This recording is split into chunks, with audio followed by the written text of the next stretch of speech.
Bulletin में सबसे पहले बात साइफर केस की, जिसमें चेयरमैन पीटीआई और साबिक वजीर खारजा शाह महमूद कुरैशी पर फर्द जुर्म आयद कर दी गई है। मुल्जिमान ने सेहत जुर्म से इनकार कर दिया। साइफर केस की समाअत खुसूसी अदालत के जज अबुल हसनात जुल्करनैन ने अडियाला जेल में की है। अदालत ने 27 अक्टूबर को सरकारी गवाहान को भी तलब कर लिया। साइफर केस में चेयरमैन पीटीआई और साबिक वजीर खारजा शाह महमूद कुरैशी पर फर्द जुर्म आयद कर दी गई है। मुल्जिमान ने सेहत जुर्म से इनकार कर दिया है। साइफर केस की समाअत खुसूसी अदालत के जज अबुल हसनात जुल्करनैन ने अडियाला जेल में की। अदालत ने 27 अक्टूबर को सरकारी गवाहान को तलब कर लिया है। इस हवाले से नाज़रीन को आगाह कर रहे हैं। साइफर केस की समाअत अडियाला जेल में हुई। खुसूसी अदालत के जज अबुल हसनात जुल्करनैन ने समाअत की। अदालत ने 27 अक्टूबर को सरकारी गवाहान को तलब कर लिया है। इस हवाले से नाज़रीन को बताते चले कि साइफर केस की समाअत के हवाले से चेयरमैन पीटीआई शाह महमूद कुरैशी पर फर्द जुर्म आयद कर दी गई है। साइफर केस में चेयरमैन पीटीआई और साबिक वजीर खारजा शाह महमूद कुरैशी पर फर्द जुर्म आयद कर दी गई है। मुल्जिमान ने सेहत जुर्म से इनकार कर दिया है। साइफर केस की समाअत खुसूसी अदालत के जज अबुल हसनात जुल्करनैन ने अडियाला जेल में की। अहम खबर आप तक पहुंचा रहे हैं। साइफर केस के हवाले से चेयरमैन पीटीआई और शाह महमूद कुरैशी पर फर्द जुर्म आयद कर दी गई है। चेयरमैन पीटीआई और शाह महमूद कुरैशी ने सेहत जुर्म से इनकार किया। पाकिस्तान तहरीक इंसाफ के वकला की जानिब से आइंदा का लाहे अमल क्या होगा, इस पर भी बात करेंगे। जानने की कोशिश करेंगे कि पीटीआई के वकला अब क्या कह रहे हैं। खबरें ये आ रही हैं कि पीटीआई अब इस मामले को अगले फोरम पर चैलेंज करेगी या नहीं करेगी। पाकिस्तान तहरीक इंसाफ के चेयरमैन से वकला मुलाकात करेंगे, वहां से भी डायरेक्शंस ली जा सकती हैं। ताहम जो इब्तदाई मालूमात हैं उनके मुताबिक पाकिस्तान तहरीक इंसाफ के चेयरमैन और शाह महमूद कुरैशी ने सेहत जुर्म से इनकार कर दिया है। इन दोनों पर ही फर्द जुर्म आयद कर दी गई है।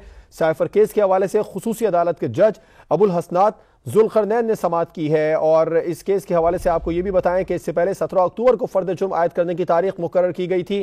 ताहम उस वक्त तहरीक इंसाफ के वकला की जानिब से चालान की कॉपियां फराहम न करने का एतराज उठाया गया था, जिसके बाद फर्द जुर्म की तारीख आज यानी कि 23 अक्टूबर मुकर्रर की गई थी। और अब फर्द जुर्म आयद कर दी गई है चेयरमैन पीटीआई और शाह महमूद कुरैशी पर। चेयरमैन पीटीआई और साबिक वजीर खारजा ने सेहत जुर्म से इनकार कर दिया है। इस केस की समाअत अडियाला जेल में हुई। खुसूसी अदालत के जज अबुल हसनात जुल्करनैन ने समाअत की है। अदालत ने 27 अक्टूबर को अब सरकारी गवाहान को भी तलब कर लिया है। और आपको ये भी बताते चलें कि साइफर केस की समाअत अडियाला जेल में हुई है। नाज़रीन को आगाह कर रहे हैं। साइफर केस के हवाले से बताते चलें कि साइफर केस जो कि एक अहम तरीन केस था, इस हवाले से जो है वो कुछ मजीद डिटेल्स भी नाज़रीन तक पहुंचा रहे हैं कि अहम इस सिलसिले में समाअत आज हुई है। चेयरमैन पीटीआई और साबिक वजीर खारजा शाह महमूद कुरैशी पर फर्द जुर्म आयद कर दी गई है। मुल्जिमान की जानिब से सेहत जुर्म से इनकार किया गया।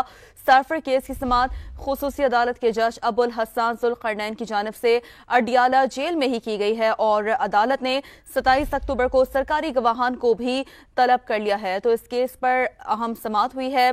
समाअत का अहवाल क्या रहा, क्या डेवलपमेंट हुई है, समा के नाज़रीन तक हम पहुंचा रहे हैं।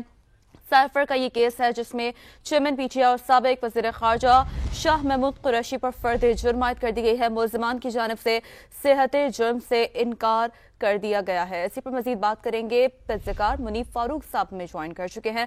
मुनीफ फारूक साहब, कैसे देखते हैं आप, सेहत जुर्म से इनकार किया गया है, फर्द जुर्म आयद कर दी गई है, समझते हैं आप नेक्स्ट फोरम पर चैलेंज किया जा सकता है पाकिस्तान तहरीक इंसाफ की जानिब से?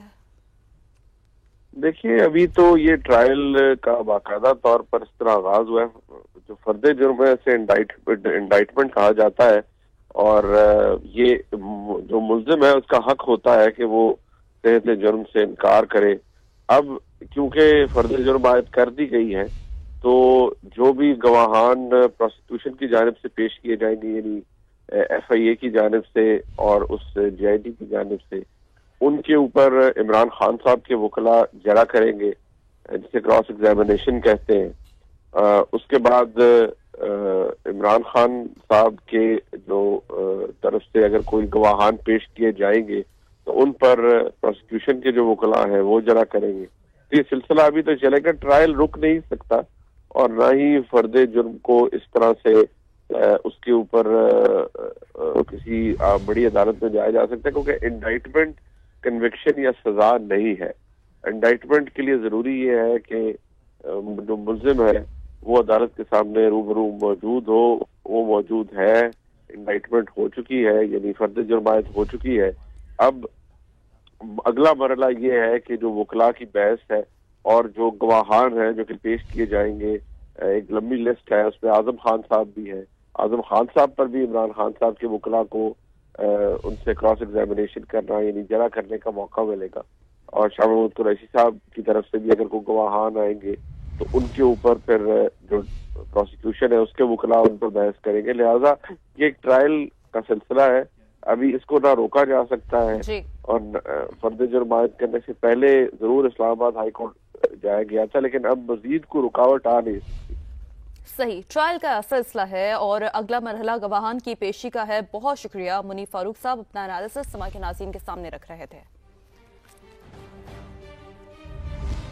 ایک اور اہم خبر ہے، ملک میں عام انتخابات کے لیے دائر درخواستوں پر سپریم کورٹ میں سماعت. چیف جسٹس نے ریمارکس دیے ہیں کہ اگر 2017 والی مردم شماری فائنل نہیں ہوتی تو پھر فرق آ جائے گا. جسٹس امین الدین نے ریمارکس دیے ہیں کہ موجودہ مردم شماری نہ مانی جائے تو انتخابات 2017 کی مردم شماری پر ہوں گے.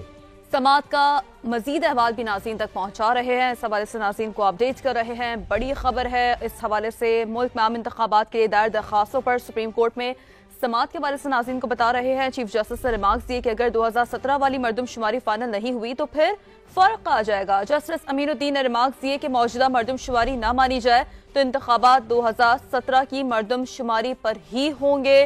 اہم خبر ہے، عام انتخابات کے حوالے سے یہ بڑی ڈیولپمنٹ سامنے آ رہی ہے. کہا یہ جا رہا ہے کہ دائر درخواستوں پر سپریم کورٹ میں سماعت ہوئی ہے. چیف جسٹس نے ریمارکس دیے ہیں کہ اگر 2017 والی مردم شماری فائنل نہیں ہوئی ہے تو پھر فرق آ جائے گا. جسٹس امین الدین نے ریمارکس دیے کہ موجودہ مردم شماری نہ مانی جائے تو انتخابات 2017 کی مردم شماری پر ہی ہوں گے. ملک میں عام انتخابات کے لیے دائر درخواستوں پر سپریم کورٹ کی جانب سے آج سماعت کی گئی اور ایسے میں ریمارکس یہ سامنے آئے ہیں کہ اگر 2017 والی مردم شماری فائنل نہیں ہوئی تو فرق آ جائے گا. چیف جسٹس نے کہا 2017 کی مردم شماری کو صرف 2018 کے انتخابات کے لیے استعمال کرنے کا کہا تھا. سائفر کیس کی سماعت خصوصی عدالت کے جج ابو الحسنات ذوالقرنین نے اڈیالہ جیل میں کی ہے. عدالت نے 27 اکتوبر کو سرکاری گواہان کو بھی طلب کر لیا. سائفر کیس میں چیئرمین پی ٹی آئی اور سابق وزیر خارجہ شاہ محمود قریشی پر فرد جرم عائد کر دی گئی ہے. ملزمان نے صحت جرم سے انکار کر دیا ہے. سائفر کیس کی سماعت خصوصی عدالت کے جج ابو الحسنات ذوالقرنین نے اڈیالہ جیل میں کی. عدالت نے 27 اکتوبر کو سرکاری گواہان کو طلب کر لیا ہے. اس حوالے سے ناظرین کو آگاہ کر رہے ہیں. سائفر کیس کی سماعت اڈیالہ جیل میں ہوئی. خصوصی عدالت کے جج ابو الحسنات ذوالقرنین نے سماعت کی. عدالت نے 27 اکتوبر کو سرکاری گواہان کو طلب کر لیا ہے. اس حوالے سے ناظرین کو بتاتے چلیں کہ سائفر کیس کی سماعت کے حوالے سے chairman P T I Shah Mahmood Qureshi پر فرد جرم عائد کر دی گئی ہے. سائفر کیس میں چیئرمین پی ٹی آئی اور سابق وزیر خارجہ شاہ محمود قریشی پر فرد جرم عائد کر دی گئی ہے. ملزمان نے صحت جرم سے انکار کر دیا ہے. سائفر کیس کی سماعت خصوصی عدالت کے جج ابو الحسنات ذوالقرنین نے اڈیالہ جیل میں کی. اہم خبر آپ تک پہنچا رہے ہیں. سائفر کیس کے حوالے سے چیئرمین پی ٹی آئی اور شاہ محمود قریشی پر فرد جرم عائد کر دی گئی ہے. چیئرمین پی ٹی آئی اور شاہ محمود قریشی نے صحت جرم سے انکار کیا. پاکستان تحریک انصاف کے وکلاء کی جانب سے آئندہ کا لاہ عمل کیا ہوگا، اس پر بھی بات کریں گے. جاننے کی کوشش کریں گے کہ پی ٹی آئی کے وکلاء اب کیا کہہ رہے ہیں. خبریں یہ آ رہی ہیں کہ پی ٹی آئی اب اس معاملے کو اگلے فورم پر چیلنج کرے گی یا نہیں کرے گی. پاکستان تحریک انصاف کے چیئرمین سے وکلاء ملاقات کریں گے، وہاں سے بھی ڈائریکشنز لی جا سکتی ہیں. تاہم جو ابتدائی معلومات ہیں ان کے مطابق پاکستان تحریک انصاف کے چیئرمین اور شاہ محمود قریشی نے صحت جرم سے انکار کر دیا ہے.